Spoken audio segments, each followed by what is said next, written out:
Dalam beberapa hari ini, serangan drone Iran kepada Israel membawa risiko baru geopolitik di Timur Tengah. Risiko kenaikan harga komoditas pun mulai menyeruak dan tentunya mengancam inflasi yang akan tetap tinggi. Rupiah pun diam-diam terus melemah di masa liburan kemarin. Apa saja yang perlu kita waspadai? Bagaimana kita investor perlu mengalokasikan investasi? Berikut ini analisis dan tips dari Rudianto, Direktur Panin Asset Management. Ya, kalau secara historis resiko perang gitu ya, efeknya ke harga komoditas terutama minyak. Kalau terhadap saham itu cuma sebentar biasanya. Kalau perang kita bukan pertama kali sih, Rusia Ukraina. Toh pada saat mereka perang kan sahamnya naik-naik juga gitu. Amerika juga naik kan. Jadi perang itu efeknya lebih ke harga komoditas, terutama apabila negara yang berperang tersebut juga penghasil utama komoditas. Nah, Iran ini kan salah satu pemilik cadangan minyak terbesar. Jadi ketika terjadi aksi seperti ini, ya otomatis akan ada efek lah ke harga minyak. Cuma dulu kan Iran juga pernah diembargo oleh Amerika Serikat. Nah, pada saat itu kan harga minyak juga nggak terpengaruh. Baru kemudian embargonya itu dicabut. Sekarang mereka bisa mengekspor secara resmi. Nah, kalau sekarang ada kondisi seperti ini, menurut saya ada kemungkinan embargo kembali terjadi. Ya. Nah, tapi kalau saya mengikuti perkembangan perang yang sedang berlangsung, sepertinya sih tidak ada keinginan dari kedua belah pihak untuk eskalasi ke level yang lebih tinggi. Karena kalau saya baca pernyataannya kan, ini cuma tindakan balasan karena kantor duta besarnya diserang. Nah, dia sudah menyerang balik, udah selesai gitu. Jadi ibaratnya ini cuma one time off gitulah, bukan akan berterusan seperti itu. Ya, tapi perkembangan seperti ini kan kadang-kadang sulit untuk diprediksi ya. Tapi sejauh ini kalau memang sifatnya cuma satu kali, maka dampaknya mungkin ke harga minyak.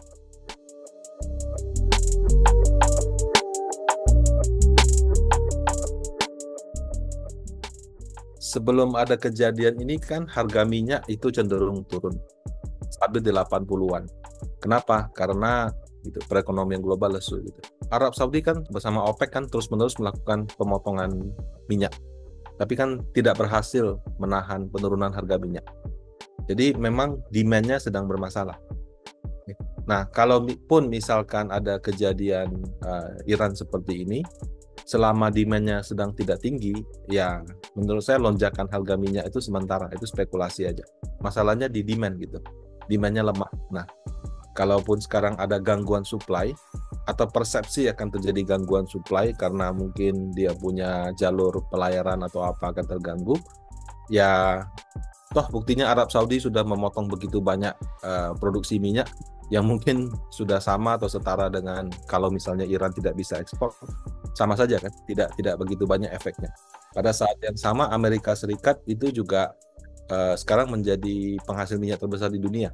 Jadi kalau saya lihat sih efeknya terhadap harga minyak seharusnya sementara. Ya, jadi bukan akan ke 150, 200, meskipun dalam jangka waktu dekat spekulasi-spekulasi seperti itu akan ada. Tapi selama demand-nya lemah, akan sulit. Nah, tapi ya suka tidak suka kan sekarang harga minyak sudah 90-an. Nah, itu memang akan membuat upaya Amerika Serikat untuk mengendalikan inflasi jadi lebih sulit. Kenapa? Karena harga minyak 80-an saja inflasi dia naik terus, apalagi nanti harga minyak 90-an gitu. Nah, jadi penurunan suku bunga itu pernyataan atau spekulasi itu kalau saya perhatikan dari tahun lalu itu berubah dari waktu ke waktu. Di satu waktu kalau data inflasinya bagus, omongannya positif. Di sisi lain kalau pas data inflasinya jelek, omongannya jadi negatif. Kalau kita mau mengatakan berdasarkan data 4 bulan ini, maka 2024 seperti apa, nanti kalau dilihat data 6 bulan, omongannya bisa beda lagi. Ya, jadi penurunan suku bunga menurut saya sih pada akhirnya kembali ke data inflasi. Selama inflasinya terkendali, maka bunga akan turun. Kalau inflasinya masih terus meleset, ya bisa saja bunga ditunda terus gitu. Apakah akan diturunkan sesuai jadwal? Menurut saya akan ada tekanan politis juga. Kenapa? Karena Amerika Serikat kan sekarang dalam masa pilpres. Penurunan suku bunga itu kebijakan yang populis. Kalau misalnya Joe Biden tidak turunkan, dan misalnya dia kalah, Donald Trump melanjutkan, langsung dia turunkan, nah itu akan jadi pukulan secara politis. Kalau misalnya Joe Biden turunkan, nah mungkin akan memperbesar kans dia untuk bersaing dengan Donald Trump, karena saat ini dia sedang di bawah angin kan.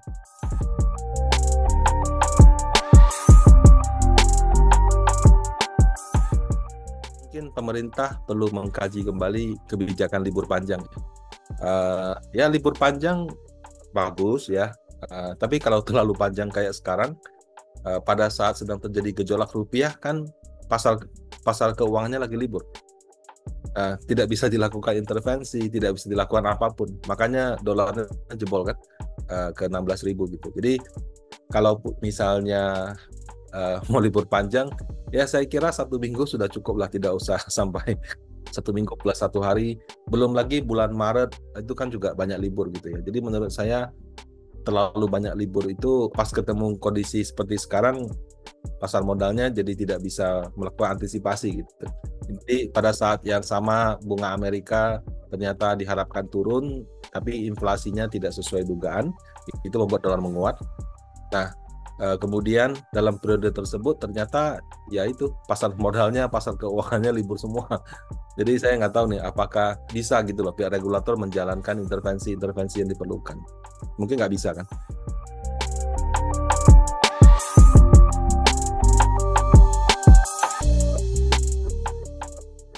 Agak bingung juga ya, karena kan ada kurs di Google, ada kurs di mana gitu. Kalau saya lihat di RTI sih ya masih 15.8. Di website BI, Gisdor atau apa juga nggak berubah gitu. Jadi kalau saya lihat ini murni karena luar negerinya sudah bergerak, dalam negeri belum bergerak karena ya nggak ada yang masuk kerja gitu. Ya kurs kan unik ya, dia nggak kayak IHSG gitu loh. Di setiap banknya kan beda. Kemudian di BI juga ada Gisdor gitu. Ya kalau kita patokannya BI saja, sampai sekarang BI belum update, masih tanggal 4. Kursnya ada terus. Tapi kan kalau kita mau tukar uang ke bank, banknya tutup. Belum lagi nanti ada yang karena tolnya ada diskon, cutinya tambah lagi gitu kan. Jadi menurut saya libur terlalu panjang ini ada efek negatifnya juga gitu. 16.000 itu level psikologis. Kalau misalnya kemarin kejadian waktu pilpres gitu, mungkin akan ada dampaknya ke kalau petahana gitu ya, karena kalau tidak mampu menjaga nilai tukar itu kan juga dianggap sesuatu yang kurang baik gitu. Nah ini kan pilpresnya sudah selesai, jadi mungkin nggak terlalu, tapi tidak ada pilpres, 16.000 itu level yang menurut saya secara psikologis bank sentral perlu melakukan sesuatu.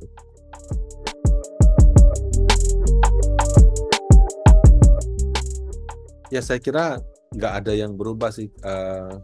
Kalau misalnya kita beli reksadana pendapatan tetap, baik yang mata uangnya rupiah, FR, atau yang Indon, yang dolar, ekspektasinya suku bunga akan turun. Cuma kan nggak tahu kapan.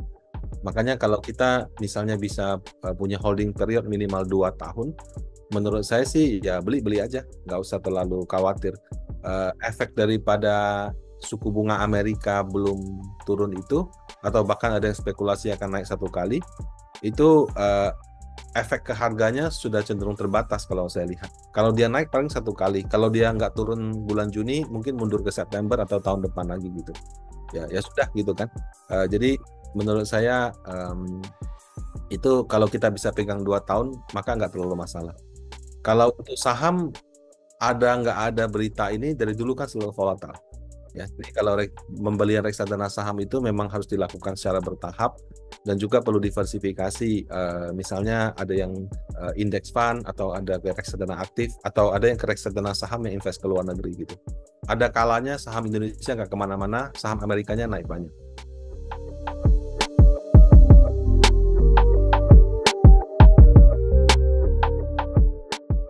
Di Panin Asset Management kebetulan cuma ada 1 produk global, yaitu Panin Global Syariah, yang investnya ke Amerika Serikat. Nah, untuk itu saya mungkin cuma ngerti sedikit lah, kurang lebih tentang Amerika Serikat. Karena kalau yang Jepang gimana, Cina gimana, Hong Kong bagaimana, karena nggak ada produknya, ya saya juga nggak terlalu mendalamin begitu.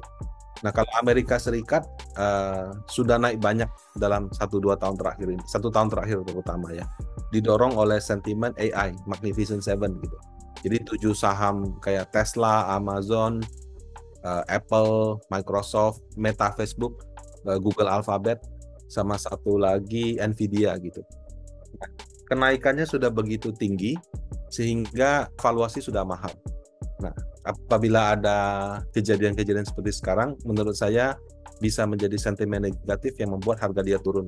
Nah, kenapa? Karena kalau sudah naik terlalu tinggi memang rentan koreksi gitu.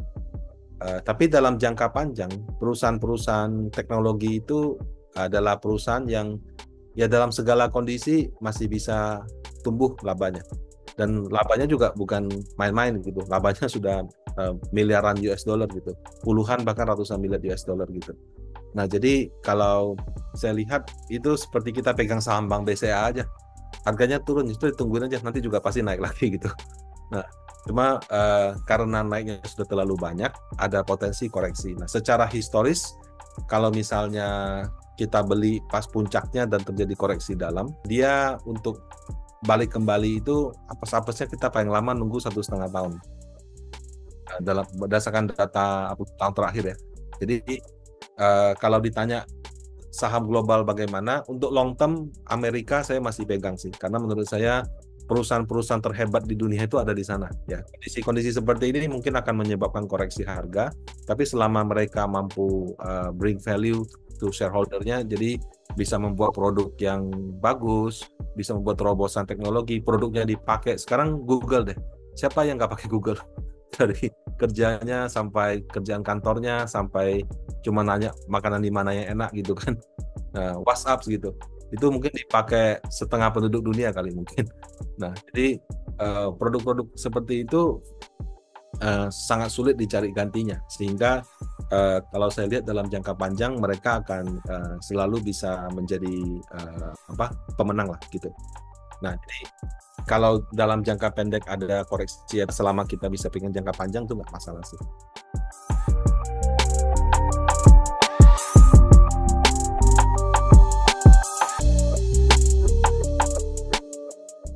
Ini sebetulnya lebih kepada saham-saham yang punya masalah gitu. Masalahnya bisa karena tidak liquid. Transaksinya kurang dari 5 juta per hari ya kalau nggak salah. Selama 6 bulan terakhir, harga sahamnya di bawah 51, kemudian gugatan PKPU, ada 11 kalau nggak salah, ada 11 kondisi gitu. Nah, jadi yang disasar itu sebetulnya adalah perusahaan-perusahaan yang mungkin secara fundamental punya masalah. Nah, ketika perusahaan-perusahaan secara fundamental punya masalah, itu menyebabkan likuiditas tidak ada.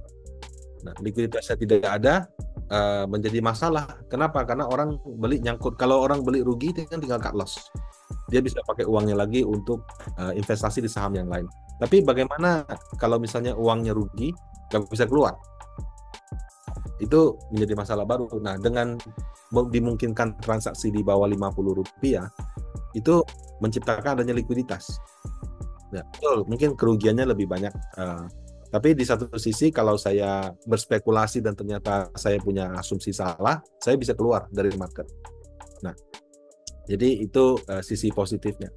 Nah, yang mungkin orang tidak mengerti adalah mekanisme untuk bisa keluar itu. Ternyata bukan di bid offer seperti pasar transaksi yang biasa, tapi menggunakan periodic call auctions yang satu hari cuma ada 5 sesi, satu sesi 5 menit. Nah, di situ nggak kelihatan bid offernya gitu kan. Nah, mungkin di situ orang belum mengerti, sehingga ya karena tidak mengerti, udah gitu nyangkut rugi lagi kan, protes gitu. Kalau misalnya sosialisasinya dilakukan dengan baik, menurut saya bisa jadi menjadi suatu hal yang positif gitu. Karena kalau tidak dilakukan cara ini, nyangkut bertahun-tahun juga mau apa? Ya kan? Berharap perusahaannya melakukan perbaikan fundamental. Ya, kalau fundamentalnya membaik, apakah bisa ada saham perusahaan yang bagus? Di mana-mana berlaku Pareto gitu, Bu. Di Amerika juga sama. Perusahaan di Amerika ribuan, Bu, yang listing gitu. Mungkin sudah di atas 10.000, mungkin ya. Tapi kan yang kita tahu bagus cuma itu aja. Ada 1-2 waktu tiba-tiba ada perusahaan naik daun ya. Kayak dulu nggak ada Zoom, terus Zoom-nya besar. Itu sebenarnya sekarang nggak ada nama lagi. Ada Netflix gitu kan, yang tidak masuk Magnificent Seven tapi mungkin orang tahu gitu. Jadi ya di mana-mana ada prinsip Pareto. Di Indonesia juga sama. Nah, cuma mungkin di Indonesia Paretonya ngumpulnya di perbankan. Nah, kalau saya lihat perusahaan selain perbankan yang bisa mencetak laba triliunan bahkan puluhan triliun itu belakangan saya lihat mulai banyak di komoditas juga, di batu bara. Nah, cuman kalau batu bara ada sentimen ESG-nya nih. Ini dianggap itu energi yang kotor sehingga mungkin ada sebagian daripada dana asing yang nggak bisa masuk. Kalau dia prinsipnya syariah, dia nggak masuk saham perbankan. Kalau dia prinsipnya ESG, mungkin perusahaan batubara dia nggak bisa masuk. Nah, itu menjadi semacam penghalang lah. Walaupun labanya sudah banyak, tapi kok ternyata kenaikannya tidak sesuai harapan. Kembali ke metode yang digunakan oleh investor. Kalau dia value investing, dia yakin dibeli harga murah, ya ditungguin aja. Gitu. Tapi kalau misalnya dia mau ikut yang lebih general, memang perusahaan-perusahaan yang magnificent lah. Kalau di Amerika Magnificent Seven, kalau di Indonesia perusahaan yang magnificent itu mungkin ada di bank gitu.